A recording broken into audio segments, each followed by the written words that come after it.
Bueno, y vamos ahora con el quinto clasificado, HL Alicante. Quinto con 16, 86,5 puntos a favor, 80,63 en contra, más 94 puntos en el average. En casa está 7-2, ha perdido con Oviedo y Coruña. Fuera está 3-4, ha ganado 3, ha perdido 4. Ha perdido con Estudiantes, Guipúzcoa, Menorca y Obradoiro. Y bueno, vamos a ver un poquito cómo es su calendario de la segunda vuelta. Comienza con Palencia en casa, Orense fuera, una salida complicada, a ver cómo está Orense, sobre todo después de lesiones. Melilla en casa, Fuenlabrada fuera, Menorca en casa, otro partido complicado, Coruña fuera, engancha tres partidos, yo creo un poquito complicados. Fuenlabrada fuera, Menorca en casa, Coruña fuera, pueden ser complicados. Va a la cancha del Figui, que tampoco es moco de pavo, recibe a Obradoiro en casa, va a Cartagena, recibe a Estudiantes en casa, va a Oviedo fuera, otro partido también que puede ser complicado. Guipúzcoa en casa, de acuerdo, que es partido también interesante. Y luego quizás acaba un poquito más suave con Cantabria, Palmer, Tizona y Zamora. Cantabria fuera, Palmer fuera y Zamora fuera. Tiene de los cuatro últimos partidos son tres fuera, con equipos que a lo mejor están luchando un poco por abajo, por arriba, ¿de acuerdo? Y el único que recibe en casa del último mes de competición es a Tizona. Eso todos los equipos como Estudiantes, que por composición de calendario la segunda vuelta va a ser un poco más complicada porque juega 7 en casa y 9 fuera. Pues un equipo que tuvo que renovarse prácticamente de cero en cuanto a fichajes y logró mantener a dos jugadores como muy importantes en la liga, como Kevin Larsen y Nguema, bueno, y un tercero que fue Sebastián Aris, ¿de acuerdo? Tres. Para partir de aquí, pues yo creo que hacer un equipo muy coherente y sobre todo con apuestas que le han salido muy bien, ¿de acuerdo? Que le están saliendo muy bien. Nada más arrancar la noticia de la baja de la vuelta de su hijo pródigo, Davidson. Bueno, pues con las incorporaciones de Jordan y Walker se tuvo que reinventar. Walker pasó al 2 y fichaban un jugador que fuera un 3 más un 3 porque Davison al final era un 2 que pues iba a jugar de 3, ¿de acuerdo? Con lo cual, pues bueno, aquí la dirección técnica de Alicante acertó perfectamente con el jugador. Richardson a mí es un jugador que me encanta, quizás es un jugador que debe dar un paso más adelante en la anotación, pero que es un jugador que es pegamento puro y que yo creo que le ha venido muy bien al equipo, sobre todo porque cuando estaba Walker no le quitaba protagonismo, pero sí ayudaba, ¿de acuerdo? Y para mí yo creo que Davison se ha acoplado muy bien a ese rol. Quizás ahora tenga que hacer un paso adelante, pero bueno, eso es otra historia.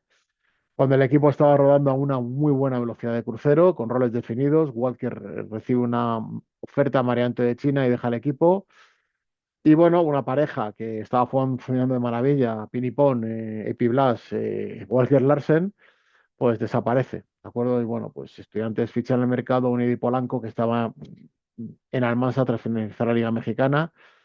Es un perfil totalmente distinto a Walker, pero creo que va a pasar como Davison, que con el tiempo y demás y acoplación de errores dentro del equipo va a hacer crecer mucho el equipo. Son dos adversidades que quizás en otro equipo podrían haber causado un agujero enorme, ¿de acuerdo? Pero creo que a la larga es como cuando te dicen, quien bien te quiere te hará llorar, es decir, a la larga yo creo que va a ayudar al equipo a crecer un poco más, ¿de acuerdo? Eh, Sobre todo porque el diseño de la plantilla lo está organizando perfectamente Rubén Perello. Está organizando perfectamente el equipo. Es cierto que tiene unos números muy buenos, ¿de acuerdo? Y que, pues, pero vamos, Rubén sabe crear un cesto muy robusto con los miembros que hay y sobre todo con movimientos de roles. Hay que ver si, por ejemplo, Jordá acaba de dar ese paso adelante al 2, es capaz de dejarse de cometer faltas tontas y ser un jugador, digamos, un anotador un 2 anotador y ser un poquito más regular y una serie de cosas de acoplamiento, pero yo creo que si logra ese acoplamiento, para mí el equipo va a crecer un poco con respecto a lo que tenía. Es cierto que Walker es un pedazo de jugador, es cierto que Davison a mí me pareció un pedazo de jugador, pero Polanco no es manco, he hecho un pareo, madre mía, qué malo, Polanco no es manco. Y, y bueno, pues Richardson yo creo que puede aportar mucho más delante y quizás va a ser uno de los que tenga que dar un paso adelante también en anotación para tapar el hueco de Larsen. Aunque si Palanco está como el primer partido que jugó en casa, pues que le den el balón y que juegue. No, es una broma, ¿de acuerdo? Arrancó muy bien en la liga, puso muchísimos aprietos a Estudiantes y sacó una victoria complicadísima en una cancha como Palencia. Justo tuvo el problema de Walker, que coincide además con una lesión de Larsen, que aunque pudo jugar, lógicamente lo hizo muy mermado con una lesión de tobillo, y le tocó justo en ese momento pues el calendario pues muy fastidiado, ¿de acuerdo? Los dos equipos gallegos, más, bueno, detrás otros dos equipos que venían como un cañón, como Menorca y Guipúzcoa. Y quizás ha bajado un poco el suflé del equipo, pero no, yo creo que no debería haberlo bajado, ¿de acuerdo? Es algo que podía haber pasado y además las circunstancias han venido en mala situación. Para la segunda vuelta, pues necesitará un paso adelante, mayor de la segunda unidad, lo que vengo diciendo siempre. Alicante va a estar todo arriba que su segunda unidad le ayude. Sobre todo en cuanto a juego al interior. Larsen está jugando muchos minutos, 27 minutos por partido. Creo que se le va a hacer largo la temporada con esas minutadas. Y lo digo por experiencia porque lo hemos tenido en nuestra casa, ¿de acuerdo? Y bueno, siempre hay un bajón de números de alguno de Kevin a final de temporada. Y es que es muchísimo lo que aporta Kevin Larsen. 17 puntos, 5 rebotes, 3 asistencias, generando además muchísimo juego de fuera. Incluso pudiendo hacer minutos a 4, porque respeta los espacios como nadie en el spacing interior. Con lo cual es un jugador muy inteligente. Lo que pasa es que, lógicamente, Larsen te da unas cosas, pero te limita otras. Te limita a situaciones de bloqueo directo, te limita a poder jugar rápido. Es un jugador que defensivamente pues, sufre mucho en desplazamientos laterales. Pues bueno, tienes que saber lo que te da y tienes que saber cómo tapar lo que no te da o cómo defender lo que no te da cuando no está, ¿de acuerdo?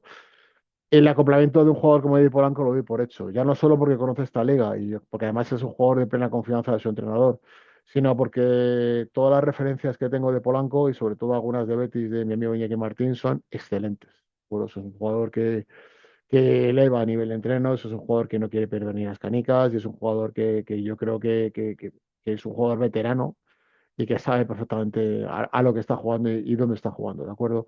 Da cosas distintas a las de Walker, pero es una oportunidad, lo que he dicho antes, para que Jordan un golpe en la mesa se reivindique como el dos titular del equipo. Además, bueno, también cuentas con un jugador como Mike Torres, que si está bien físicamente puede hacer diabluras al 2, dejando la manija a Aris, que Aris debe dar un paso adelante, ¿de acuerdo? Si no todo eso, pues habría que ver la posibilidad de ver qué se hace con Sergio Llorente, porque a lo mejor hace falta un 1 o un 2 dependiendo de cómo acople a Perello en el equipo, ¿de acuerdo? Equipos, jugadores de lo que hemos dicho que están aportando mucho, Melones, pues bueno, Gueu ha sido un auténtico descubrimiento. Si bien pues debe aportar una mayor regularidad. Eh, Sobre todo la regularidad que no está mostrando ni Tamba y quizás un poco Koulibaly, ¿de acuerdo? A Unai Mendicote, si le respeta las lesiones, es otra navaja suiza, lo mismo que en Huema, que te pueden liar los dos jugando juntos un lío en el 3 y en el 4. Y sobre todo Koulibaly, que está siendo capaz de mostrar una buena intensidad detrás, pero que yo creo que debe aportar todavía más, ¿de acuerdo? Y ayudar sobre todo delante para que el equipo no se caiga cuando no esté Larsen, ¿de acuerdo? En anotación interior, sobre todo, que es lo que va a marcar hasta dónde va a llegar Alicante en la clasificación para mí, ¿de acuerdo? Está en una oportunidad única, muy buena, quizás por luchar, incluso ser cabezas de serie en playoff, y a partir de ahí lo que hemos dicho, meterte en una Final Four, que aquí cualquier cosa puede pasar. Rubén Perello, pues controlando, es un maestro en controlar ritmo de partido, saber cuándo puede correr y cuándo no, sobre todo porque lo que he comentado antes, tener un jugador como Kevin Larsen te da mucho, pero también te limita mucho si quieres jugar rápido, ¿de acuerdo? Y sobre todo en situaciones de defensa del pick and roll, ¿de acuerdo? Es quizás lo que más deben ajustar porque es donde más más les van a castigar, ¿vale? Bueno, arranque de calendario muy complicado y va a servir un poco para medir dónde está el equipo, sobre todo después de este parón de descanso de Copa, en el cual a lo mejor pues, le ha venido muy bien a estos equipos para poder rodar, ¿de acuerdo? Tercer máximo anotador de la liga con 86,50 puntos por partido, octava mejor defensa, 80,63 encajados. Es el décimo en porcentaje en tiros de 2 con un 53, primero en tiros de 3 con un 39%. Cuarta en tiros de campo con un 47% y es el primero en tiros libres con un 82%.